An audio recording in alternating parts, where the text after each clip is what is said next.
si tu n'aimes pas manger le riz sauté, je t'assure, avec ma recette, tu vas beaucoup aimer. Je t'apprends à préparer ici un bon plat de riz sauté qui ne va pas coller et surtout qui va te plaire. Regarde juste après le déjeuner, je te partage tout.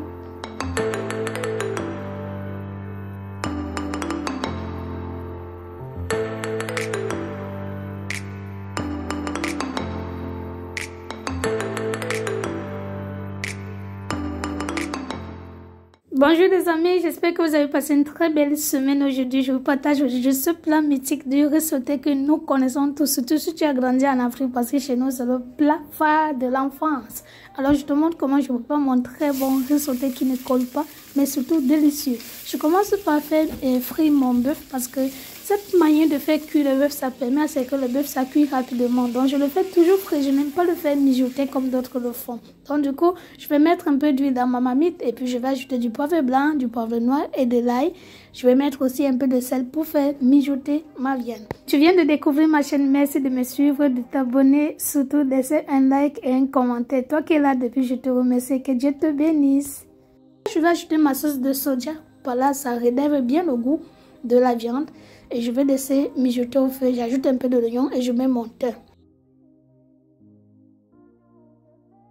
Là, je vais laver mon riz parce que comme il est un peu sale, je vais le laver avec ma petite passoire que je vais laisser un peu couler. Et ensuite, je vais là continuer à préparer ma petite sauce. Quand la viande a déjà mijoté, ajoutez le reste de vos ingrédients comme la tomate, le poivron, l'ail. Toutes les épices que vous avez préparées d'ailleurs, ajoutez ça dans la marmite quand la viande a déjà bien mijoté et tourné. N'hésitez pas à mettre des crevettes ou bien de bif à gaz, ça dépend de ce que vous avez avec vous. Je vais poser la marmite au feu, une marmite à part entière que je vais poser au feu. Je vais faire frire mon riz. Lorsque vous allez faire frire le riz, s'il vous plaît, ne mettez pas de l'huile. Faites frire le riz jusqu'à ce que vous sentez qu'il n'y a plus d'eau.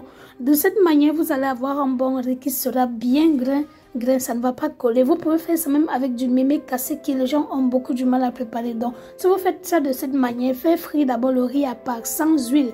Vous allez voir que vous allez avoir un très bon riz qui ne colle pas à la fin de votre repas. Et ensuite, lorsque vous avez fini de faire frire, mélangez-le avec le reste des ingrédients que vous avez préparés à part dans une autre marmite. Là, ce sont mes épices que je mets. Vous pouvez mettre aussi vos épices si vous en avez. Donc là, j'ai mis du curcuma pour élever un peu le goût de mon riz.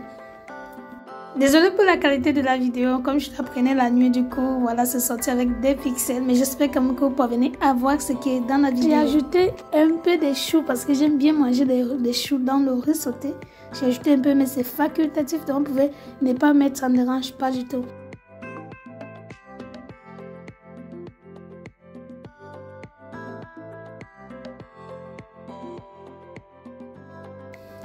Regardez comment le riz c'est grain par grain. Regardez le riz. Quand je vous dis cette méthode, si vous l'adoptez, vous allez voir, le riz va sortir. Vous allez avoir une bonne cuisson de riz. Alors, j'espère les amis que vous avez aimé la recette que je vous partage dans cette vidéo. N'hésitez pas surtout à reproduire la même chose pour faire un bon plat du riz sauté. Faites juste ce que j'ai fait dans la vidéo. Bon, moi, je ne peux pas avec le cube, mais vous êtes libre de mettre le cube, de consommer comme vous voulez. Merci pour ceux qui ont regardé. Que Dieu vous bénisse. J'envoie plein de bisous, de bénédictions pour vous, votre famille et tout le monde. Bye.